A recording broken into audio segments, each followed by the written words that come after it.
నిజంగా పుక్కిట్లయితే పినాయిల్ తాగేటోళ్ళు ఉన్నారంటే ఏమో అనుకున్నా గానీ అప్పుడప్పుడైతే నిజమే అనిపిస్తుందోళ్ళ నాకు. అసలు ఫ్రీగా అత్తే దేన్ని కూడా ఇడిచిపెట్టబుద్ధి కాదు కావచ్చోళ్ళ కొందరికి. అంతెందుకొల్లా ఒక రోడ్డు మీదనొల్ల పెద్ద యాక్సిడెంట్ అయి పాడైంది. డ్రైవర్ పరిస్థితి ఎటమటం అయింది. మరి అసాంటప్పుడన్నా జనాలు ఏం చేయాలోల్లా? డ్రైవర్ను కాపాడాలే కదా ముందుగాల. మరి వాళ్ళు ఏం చేస్తాన్లో మీరు చూడురోల్లా, చూసి పరిశాన్ కాండ్రి. ఇగో ఈ కథ అయింది చూసినవా ఎట్లేగా పడతాన్రో.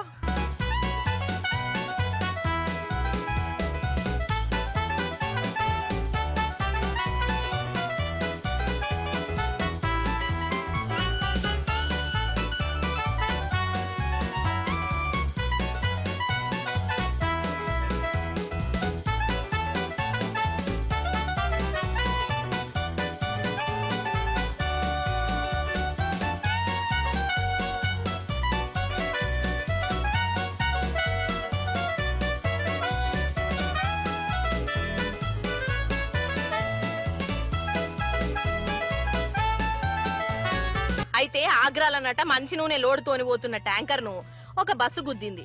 డ్రైవర్ పరిస్థితి ఎటమటమైంది. జనాలు ఆన్నే ఉన్నారు. మరి దావకానకు దోల్కపోవాలి కదా. బిందెలు, బగోనలు, టిన్నులు, క్యాన్లు తెచ్చుకున్నారు.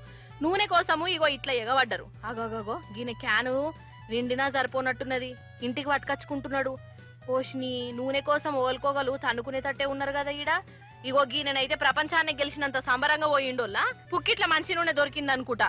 కాదొల్లా ఏమన్నంటే కోపాలు బాగత్తాయి గాని ఏందొల్లా అసలు ఇది? అరే ఓ దిక్కు టక్కరై మనిషి గిలగిల కొట్టుకుంటుంటే వీళ్ళకేమో మంచి నూనె కావాల్సి వచ్చే. ఏడ చూడు ఎవ్వల్ని చూడు ఇదే కథ ఉన్నది పటమ్మ.